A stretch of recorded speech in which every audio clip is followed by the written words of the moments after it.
lurking behind those eyes, like a trap ready to spring. Luca felt the weight of Nuncreed's hand on his shoulder. Something wasn't right. He didn't know why, but something was telling Luca to get out of there.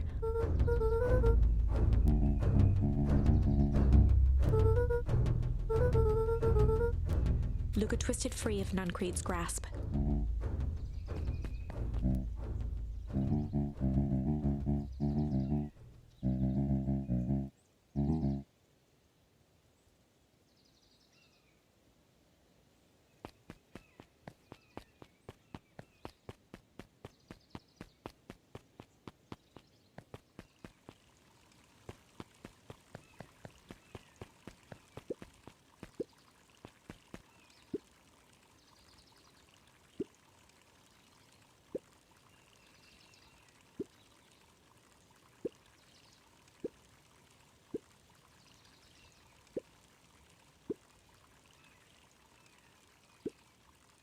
The two scurried off, eagerly formulating a plan.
He aired a long holler into the woods.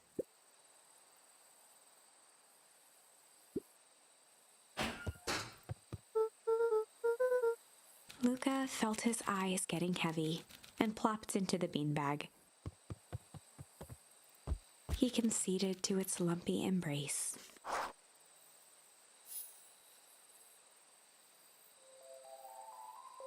Once again, Luca found himself in a vast black expanse.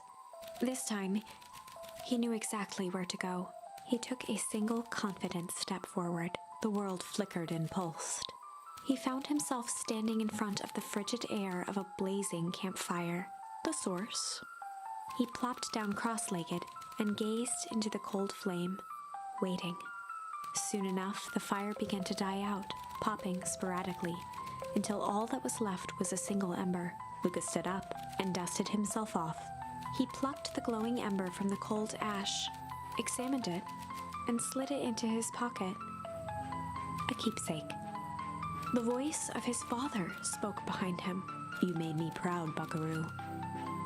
Luca turned to face him. "Dad, what is this place?" A warm grin grew across his father's face. "A place where everything that has been and everything that could be all wait together." Luca found himself staring at his father's face, trying as hard as he could to memorize every single detail. Wait? For what? Another voice spoke out as Luca's doppelganger stepped forward. "That's up to you." Without knowing why, Luca began to weep. Is any of this real? Are you real?" Luca's father bent down to smudge away a tear. "Of course. I'm as real as the part of you that misses me."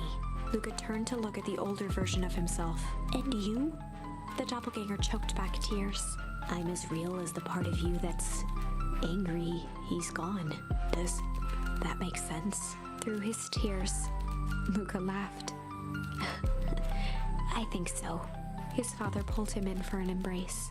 Time to go, buckaroo. Luca was startled from his dream by a banging on the floor. A commanding voice rumbled from below. Just as Luca sprang to lock the entry hatch, the door knocked open. Chapter 5. Dangers big and small. Luca stumbled back.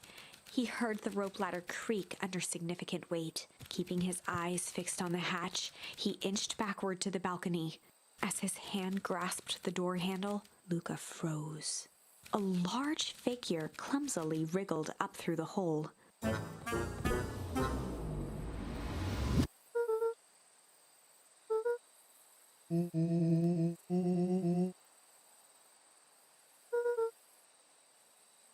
The large figure cocked its head inquisitively.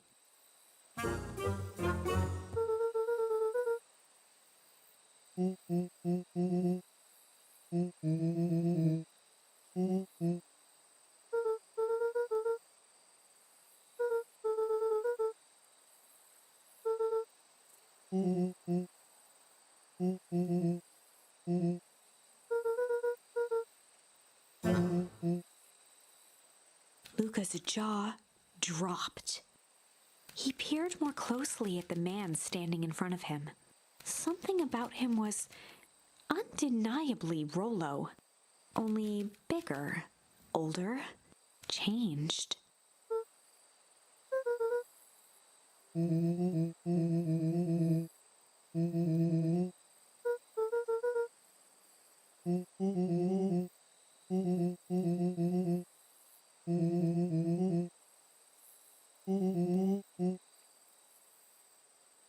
Rollo proudly presented his hands to Luca.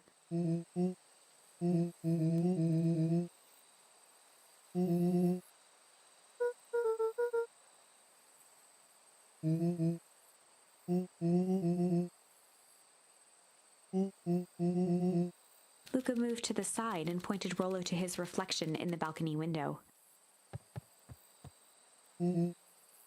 His hands shot up to his face.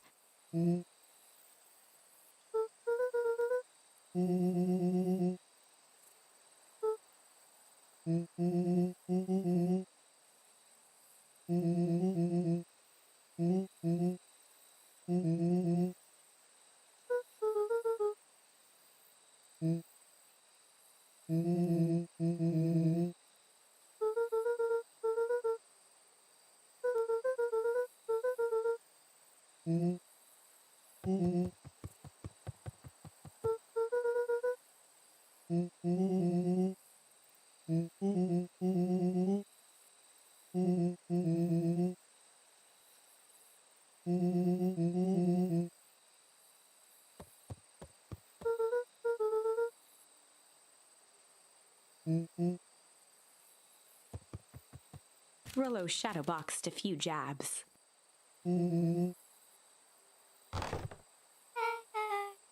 With a yelp, Rollo dove behind Luca.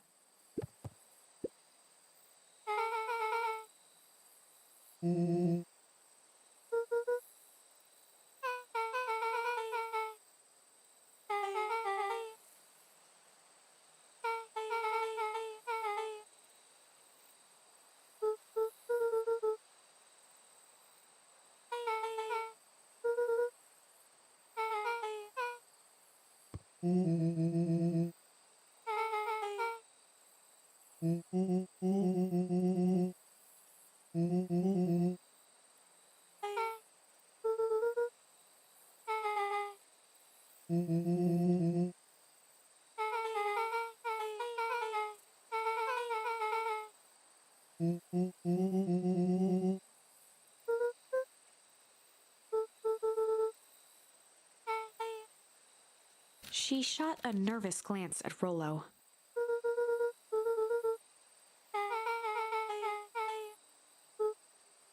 Beck's eyes narrowed.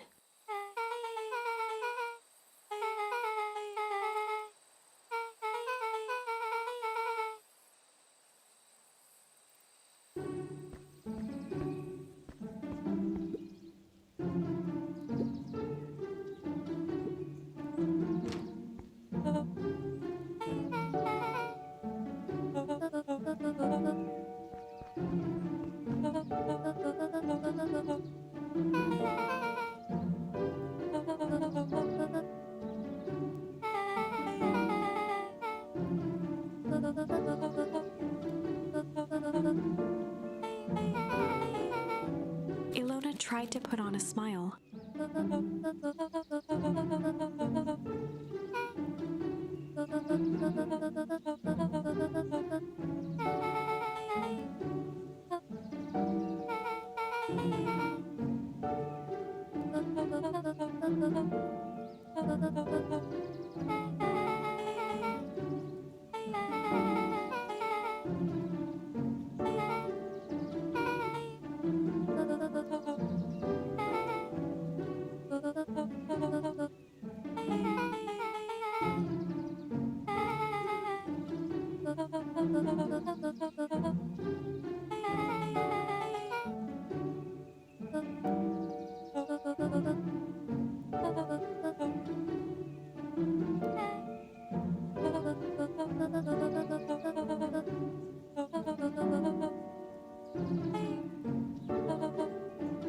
She sighed, and after a moment looked down at Beck sympathetically.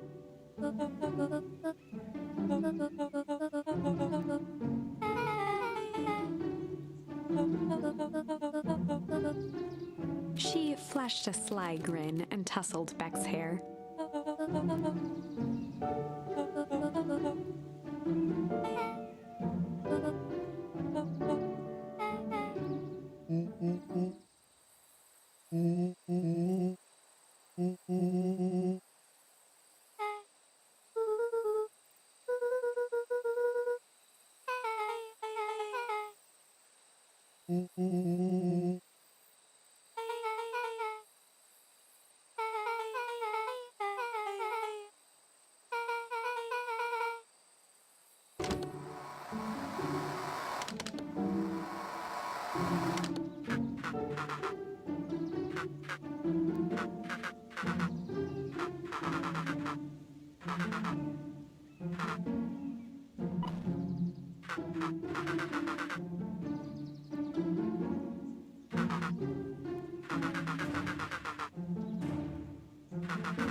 Luca gave Rollo a quick elbow to the ribs.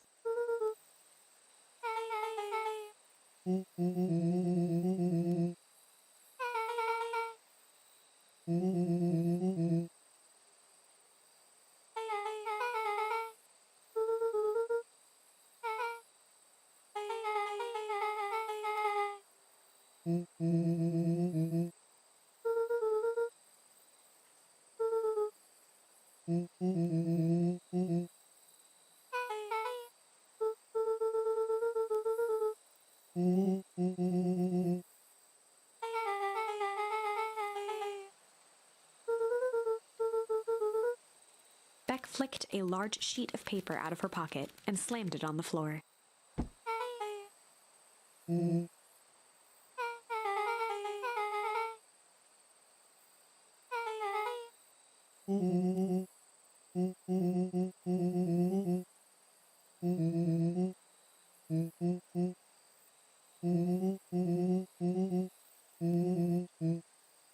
Rollo started to wiggle with excitement.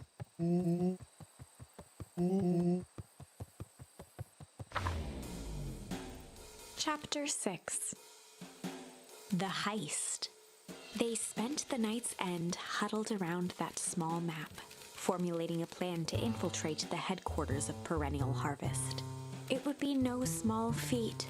A modern facility equipped with all manner of technology, not to mention the swarm of clipboards that would most certainly be scattered throughout.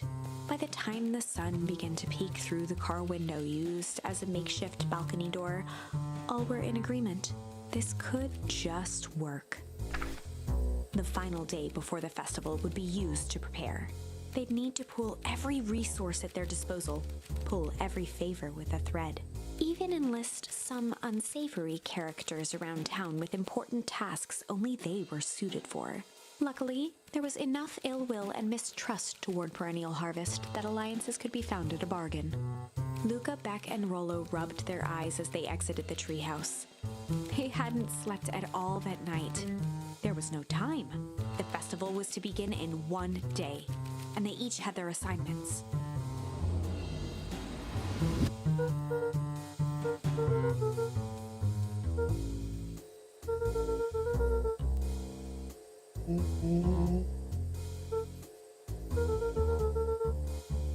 He waved vaguely at Rollo's sizable figure. Beck snorted an involuntary giggle.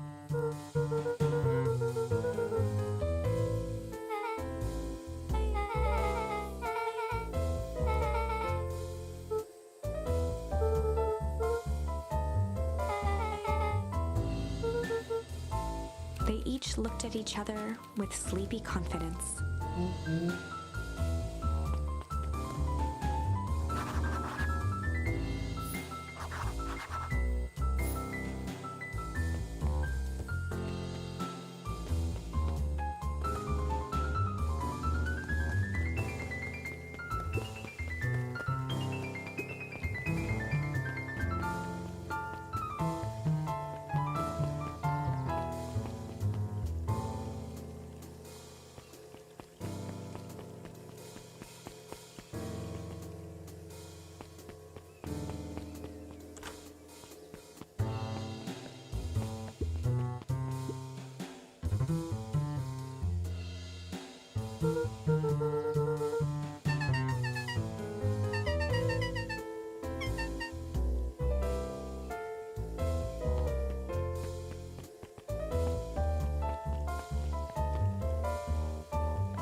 Jeff wheezed out a long snicker.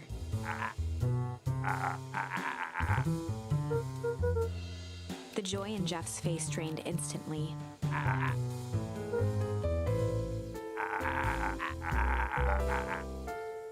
Looking into the sullen eyes of his would-be accomplice, Luca blurted out the first word that came to mind.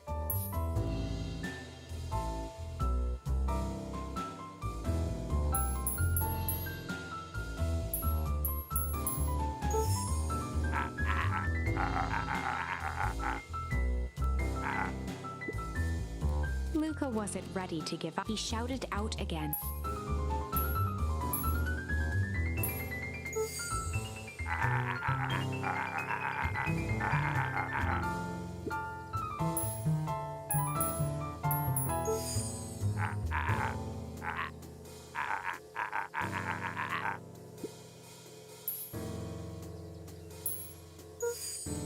Jeff's brow perked up. Sensing some traction, Luca carried on with vigor. Jeff's scowl faded with a sigh.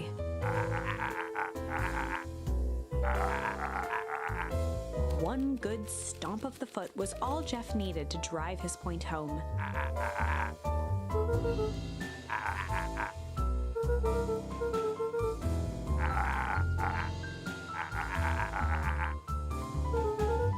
Luca offered out his open hand to seal the deal. With a firm and dusty grip, Jeff reciprocated.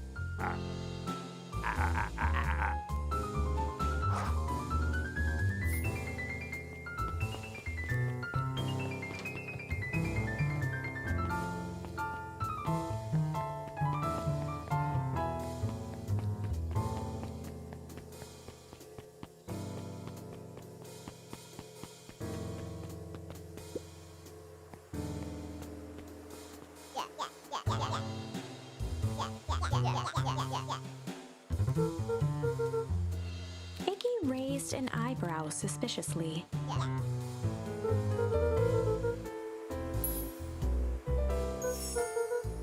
Iggy gave a reluctant shrug.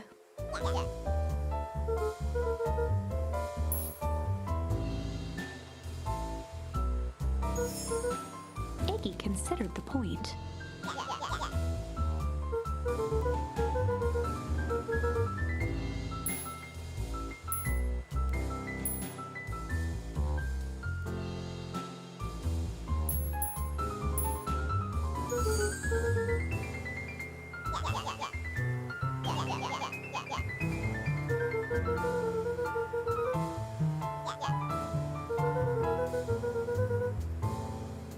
A wild-eyed grin spread across Iggy's face.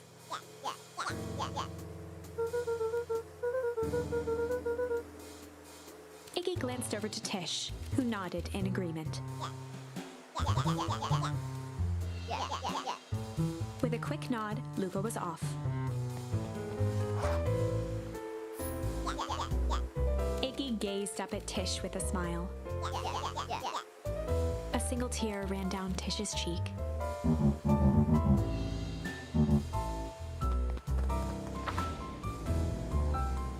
Chapter 7.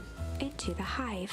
A good heist requires preparation, and thorough preparation takes time, something they had precious little of. So far, everything was in order.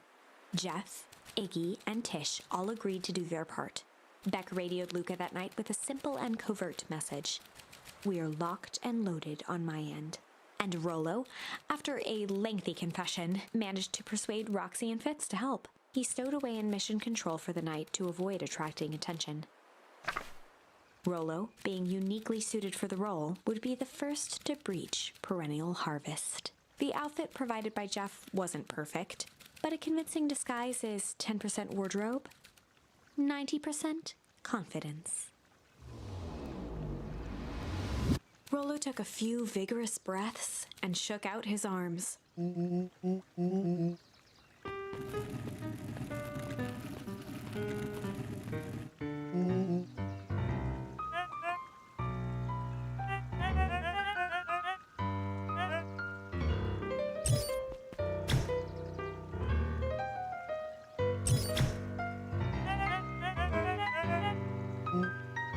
He had to think quick.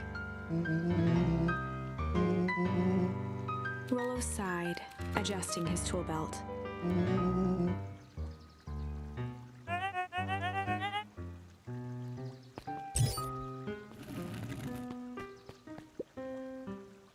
With a stroke of his mustache, Rollo proceeded into the Perennial Harvest headquarters.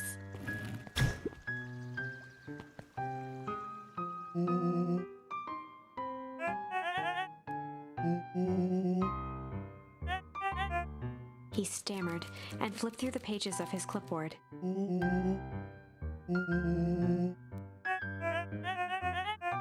Rollo interrupted with urgency in his voice.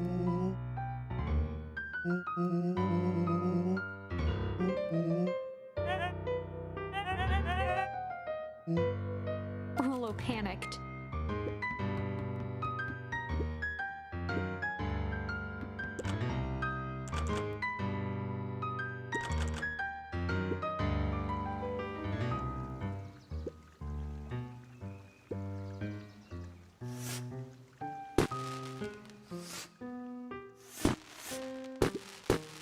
The distraction was enough for Rollo to regain his confidence. The clipboard fumbled around in a frenzy.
Solomon stopped in his tracks.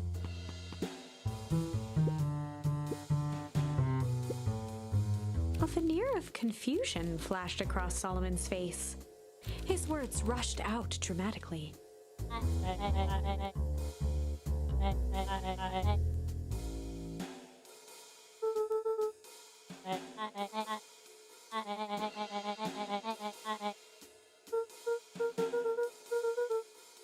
Solomon's facade briefly faltered.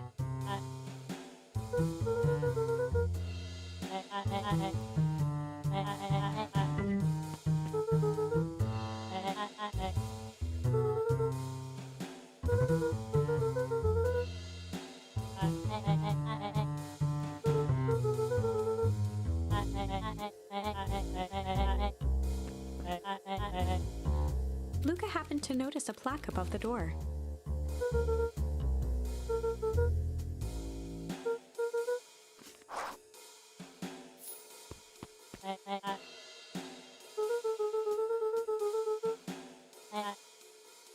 Luca tried the handle. Solomon leaned forward to examine the mechanism.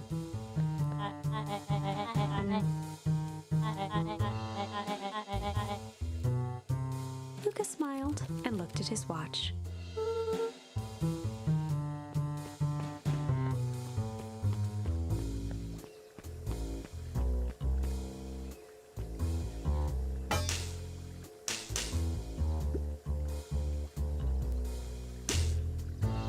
She mimed a quick hat tip and ambled off with a whistle.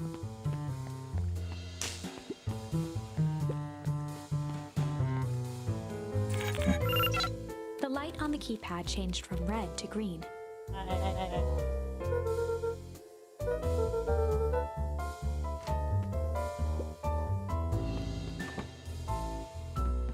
Luca switched on his walkie-talkie.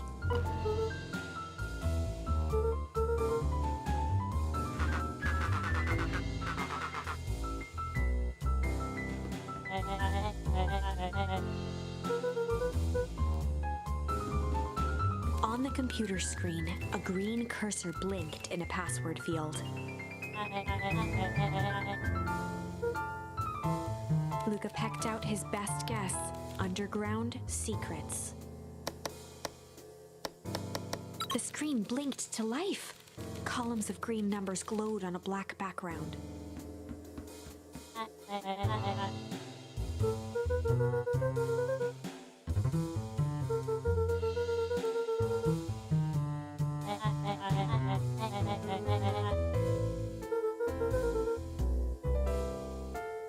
Solomon's jaw clenched into a half smile.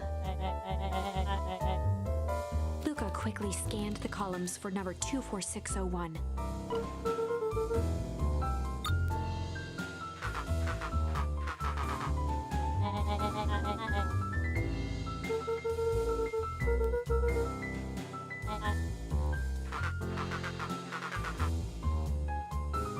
Once again, Luca scrutinized the numbers on the screen. In that moment of distraction, Solomon reached forward and pressed a large red button.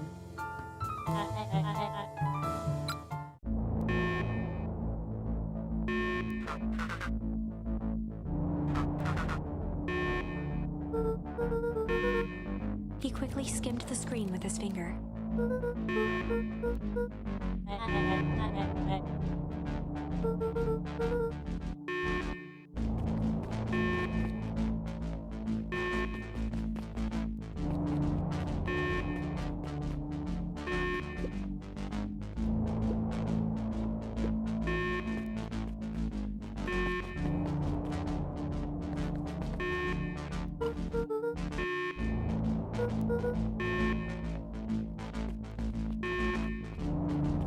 Mr. Kerr approached with a sneer and spoke into his walkie-talkie.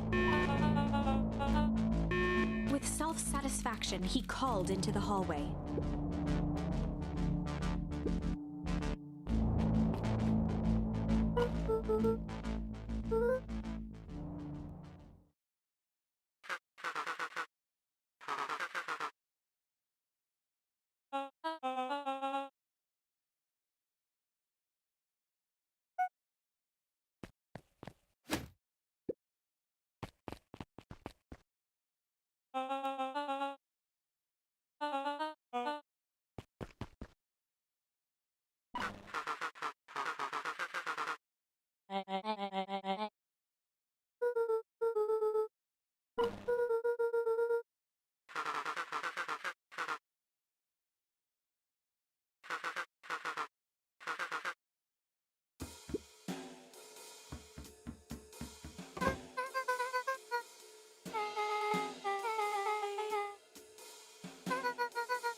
Nellie leaned over to examine his teeth.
Nellie sighed.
Luca held his hand up to the ashtray.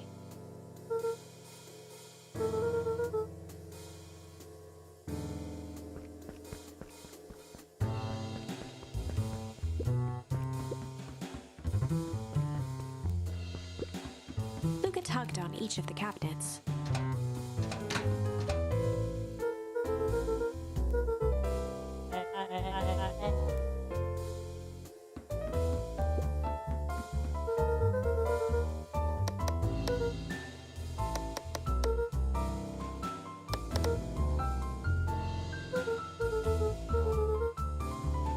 Solomon muttered inaudibly.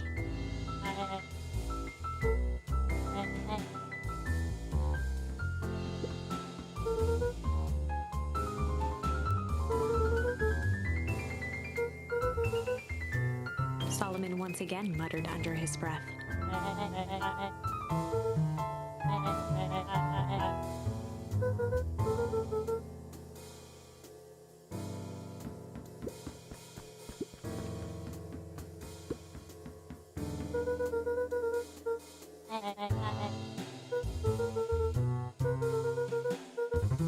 With a subtle, quivering lip, a smile crawled across Solomon's face. They heard the trampling of frantic footsteps from the hallway.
Her eyes searched the floor in thought. Solomon watched eagerly, waiting for the flicker of epiphany. With a sickened look, she peered into his soul.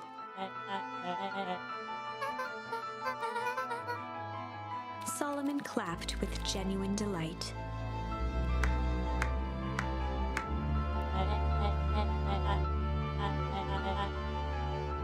Solomon glanced down, examining his youthful form.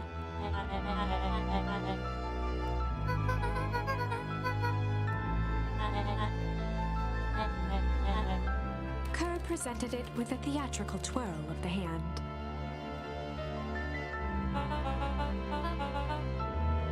Before he could finish, Rollo snatched the vial from Kerr's palm.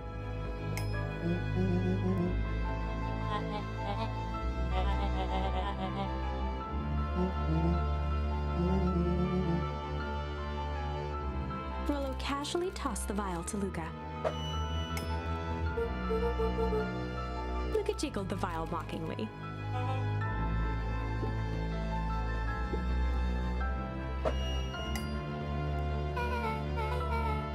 She held it tightly behind her back.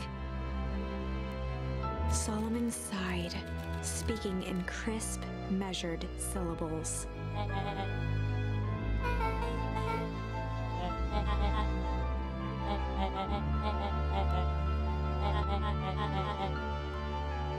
He pursed his lips with feigned sincerity. A deep uncertainty washed over Beck.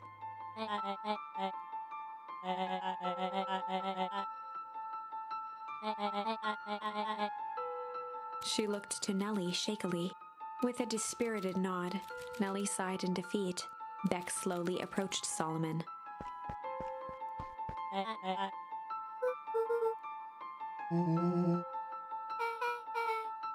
With apprehension, Beck conceded. Solomon pocketed the vial and brushed off his shoulder with a sharp flick.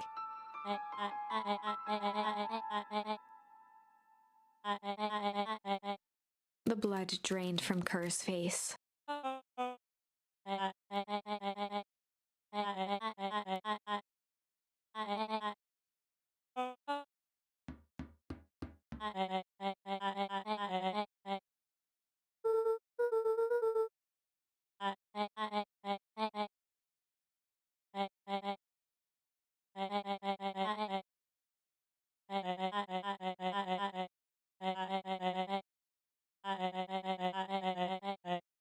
Solomon shook his head with gratification.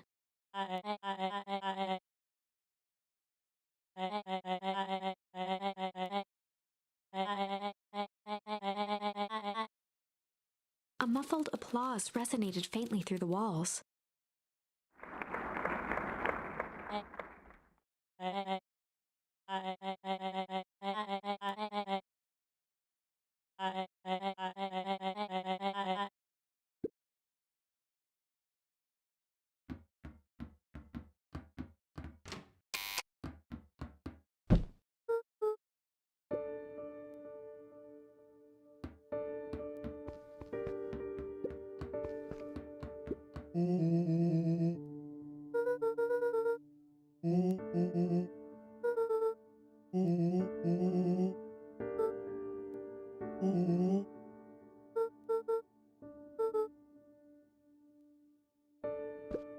Nellie was staring at the floor, deep in thought.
The color dropped from Luca's face.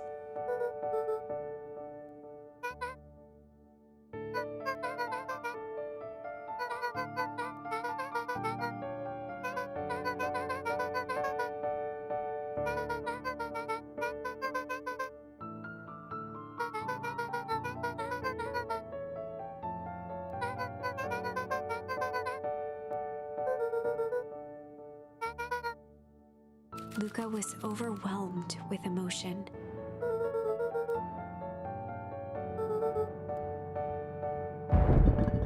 A sudden explosion sounded from the hull.